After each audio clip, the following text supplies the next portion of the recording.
Praise the Lord. आप सभी को जय मसीह की। खुदावन यीशु के पाक जिंदा जलाली नाम में आप सभी को सलाम। Greetings to you in Jesus mighty name. मेरे भाइयों, मेरी बहनों, मैं एक बार फिर से आज के वचन में उस पवित्र और महिमामय नाम से मैं आप सभी का स्वागत करता हूँ। मैं बिलीव करता हूँ कि एक बार फिर से ये आशीषित कलाम, ये आशीषित वचन आपको और आशीष देंगे। हमेशा याद रखें, बाइबल को लिखने के पीछे एक पर्पस है। मैं जानता हूँ आजकल हम बहुत सारे ऐसे पर्पस सुन रहे हैं जो हमें लगता है कि जिनका क्रम जो है, जो उनका जो हार्मनी है, जो लाइन से उसको लिखना चाहिए या बोलना चाहिए, वो बिगड़ चुका है।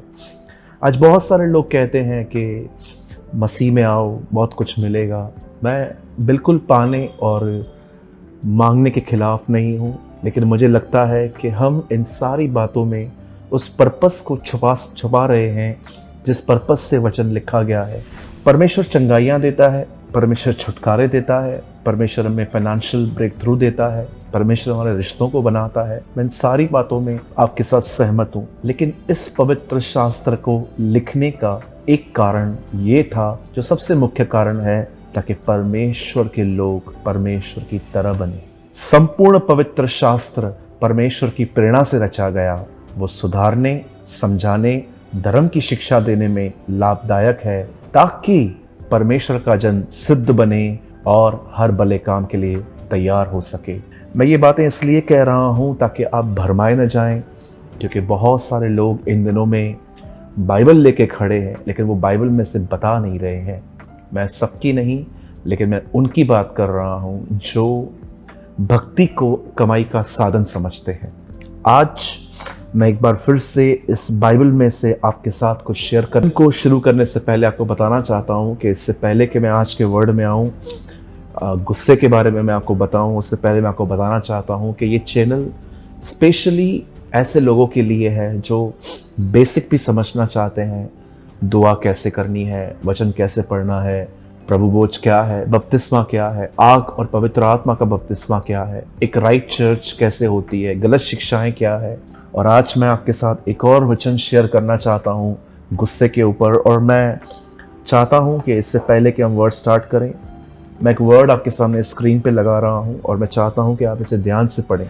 मत्ती 5 अध्याय और 21 में लिखा है, तुम सुन चुके हो कि पूर्व काल के लोगों से कहा गया था कि हत्या न करना, और जो कोई हत्या करेगा वह कचहरी में दंड के योग्य होगा।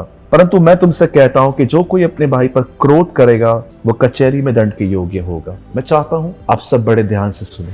बहुत सारे लोग ऐसे हैं जो गुस्से को पाप नहीं समझते। उन्हें लगता है गुस्सा अच्छी बात है, गुस्सा राइचस है, गुस्सा चलता है। बाइबल में लिखा गया है, क्रोध तो करो परंतु पाप मत करो। जब कभी आपके बच्चे दूध नहीं पीते, पढ़ते नहीं हैं, या वो कुछ ऐसा कर रहे हैं जिससे उनकी जिंदगी जो है वो खराब हो रही है, ऐसी जगहों पे क्रोध करना बिल्कुल गुनाह नहीं है।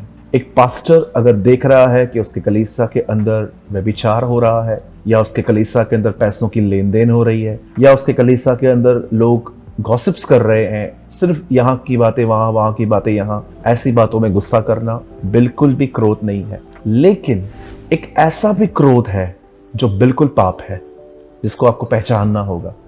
और जहां तक मैं जानता हूं, हर एक के अंदर है ये, हर एक के अंदर। किसके अंदर थोड़ा है, किसके अंदर बहुत है, और किसी किसी को परमेश्वर ऐसी जगह में भी ले आया है जिसको अब गुस्सा नहीं आता है। ऐसे लोगों की जिंदगियों के लिए परमेश्वर को महिमा मिल पाए, क्योंकि ये सच्चे गवाह हैं। आप जानते हैं, आज से बहुत साल पहले कलाम पाक में लिखा है, प्रभु के वचन में लिखा है कि एक व्यक्ति को कोढ़ लगा।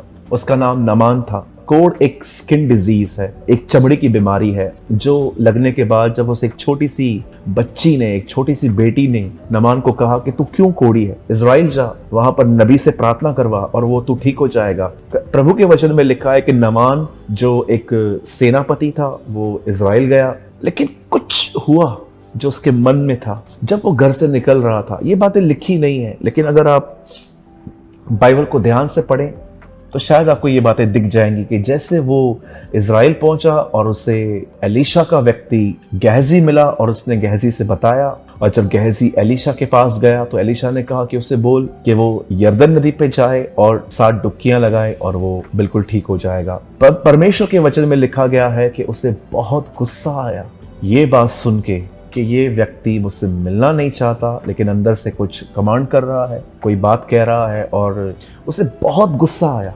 और जब वो अपने गुस्से में यरदन पर नहीं अपने देश वापस लौट रहा था, तब परमेश्वर के वचन में लिखा है कि एक व्यक्ति ने उसे कहा कि तुझे एलीशा ने कौन सी गलत और बुरी बात कही। नॉर्मल उसने कहा जा डुबकी लगा, तुझे क्रोध क्यों आया? तब उसे ऐसा लगा कि शायद मैं गलत हूं, और वो यरदन नदी पे गया, उसे डुबकियां लगाई और वो बिल्कुल चंगा हो गया। अब मैं एक सवाल आपसे पूछना चाहता हूं, Why he was so angry? वो क्रोधित क्यों हुआ? उसका एक मुख्य कारण था, उसने अपने आप में कुछ उम्मीदें रखी। आप जानते हो गुस्से के आने का मेन रीजन क्या होता है? आप लोगों से बहुत उम्मीद करते हो। मैं इमेजिन कर सकता हूं कि जब नामान अपने घर से निकला होगा तब वो ये सोच रहा होगा कि जैसे वो एलीशा के सामने आएगा, एलीशा उसको सर झुकाएगा, उसे सलाम करेगा, फिर वो उसे खाना खिलाएगा, फिर वो उसके लिए कुछ बातें कहेगा प्रेस करने के लिए, तू इतना बड़ा व्यक्ति है, तू मेरे पास आया है, तू मुझे बुला लेता। लेकिन उस व्यक्ति ने उससे मिलना भी नहीं चाहा। ये बात उसे क्रोध में भर दी गई। मेरे भाइयों, मेरी बहनों, क्या आपने इस बात को देखा है? जितने रिश्ते आपके खराब हुए उसके पीछे मुख्य कारण क्या था? जितनी आप उम्मीदें करते हो उतने लोग पूर्ण नहीं कर पाते, जिसकी वजह से आपके अंदर नेगेटिविटी, नफरत, क्रोध और उनके प्रति बुरे बुरे विचार आते हैं। जानते हो आप उम्मीद किससे करते हैं? उम्मीद आप उनसे करते हैं जो जिनके आप करीब चले जाते हो। लेकिन आपको इस बात को समझना होगा, हर व्यक्ति आपके लिए सदैव अवेलेबल नहीं रह सकता। मदद कोई एक बार कर सकता है, 2 बार कर सकता है, लेकिन वो बार बार नहीं कर सकता। कोई आदमी आज अवेलेबल है, कई बार जो लोग हमें अटेंशन नहीं देते, ध्यान नहीं देते, हम उनके लिए नेगेटिव हो जाते हैं, पर हम उनके लिए ये नहीं सोचते हैं कि शायद उनके भी कुछ हालात हैं। सालों पहले मैं एक दोस्त को जानता हूँ मेरे, हम रोज मिलते थे, खाना खाते थे, पानी पीते थे, घूमते थे, चलते फिरते थे साथ में, कभी कभी हम एक दूसरे के घरों में भी जाते थे। लेकिन एक दिन उस भाई की कहाँ नौकरी लग गई, और ये बात मुझे पता थी, लेकिन फिर भी मैं उम्मीद कर रहा था कि जब वो रात को आए तो वो मुझसे मिले। मैं उसके घर जाता तो कई बार वो सोया रहता, मैं कई बार उसको कॉल करता तो वो कहता मैं व्यस्त हूँ। लेकिन मैं ये बात नहीं समझ पा रहा था कि उसकी भी एक ज़िंदगी है, उसका भी एक परिवार है। वो सारा दिन काम करने के बाद जब घर आता है तो उसके परिवार वाले भी उससे कुछ समय मांगेंगे। हम क्यों लोगों से इतनी उम्मीदें करते हैं कि जब हम पूरी नहीं होती हैं तब हम गुस्से में अपने मुंह से रफ एंड टफ बातें निकालते हैं, हम अपने मुंह से गलत बातें बोलते हैं। कई बार तो मैंने देखा है कि लोग क्रोध में आके एक दूसरे को फेसबुक और व्हाट्सएप के स्टेटस में ताने मारते हैं। मैंने अपनी आंखों से ये बातें देखी हैं कि कैसे लोग जब मुंह से नहीं बोल सकते हैं तो वो फेसबुक और व्हाट्सएप के स्टेटस पे जाके एक दूसरे को ताने मारते हैं। क्या आपको ये मैनर्स अच्छे लगते हैं? क्या एक क्रिश्चियन व्यक्ति वचन को छोड़ के अब अपनी बातें इस तरह बयां कर रहा है? क्या ये सही है? क्यों आप इस चीज़ में इमेच्योर हैं कि सबके पास भले ही 24 घंटे हैं लेकिन हर एक के अपने हालात हैं? मैं नहीं जानता एलीशा उससे क्यों नहीं मिला, लेकिन मैं जानता हूं कि वो एक आत्मिक व्यक्ति था, और अगर उसने ऐसा किया तो उसके पीछे कारण है। आप जानते हो जब जब पौलुस को लोगों ने एक बहुत ही बड़ा और एक बहुत ही बड़े बड़े महान नामों से, जब पौलुस प्रचार कर रहा था तो जब उसने चमत्कार किया तो लोगों ने जहाँ पर वो गए थे अपने भगवान के नाम उन्होंने पौलुस को दे दिए कि ये वही हैं। तब पौल ने अपने कपड़े फाड़े और वो पागलों की तरह पागलों की तरह व्यवहार करने लगा। क्यों? ताकि लोग उसे पागल समझें। और वो ये जाने कि इसने ये नहीं किया है, ये परमेश्वर ने किया है। क्या आप बिलीव कर सकते हैं एक व्यक्ति परमेश्वर को आदर देने के लिए यहाँ तक गया था।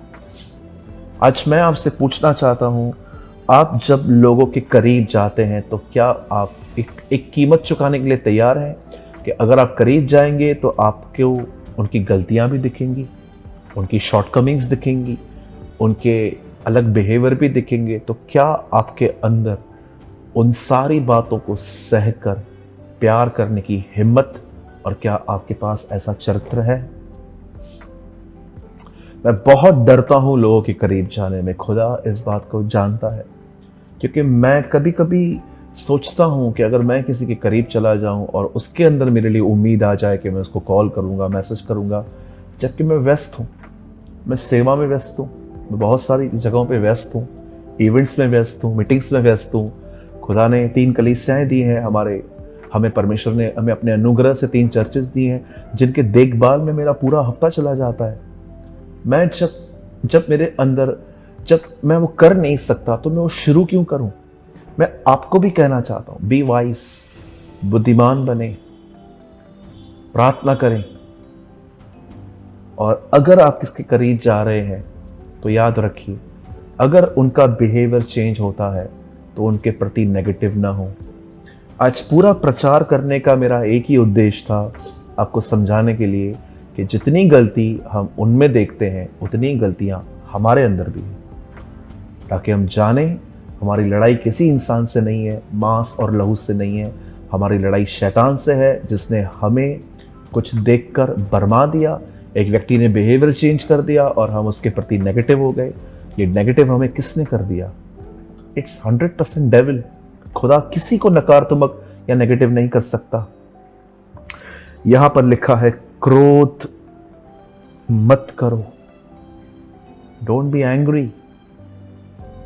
मैं आपको कहना चाहता हूं मेरे भाइयों, मेरी बहनों, क्रोध एक व्यक्ति को आता है जिसको लोगों पे बड़ी उम्मीदें हैं, और दूसरा, जिन लोगों को बहुत क्रोध आता है, ये वो लोग हैं जो अपने अंदर अपने लिए बहुत हाई थॉट्स रखते हैं,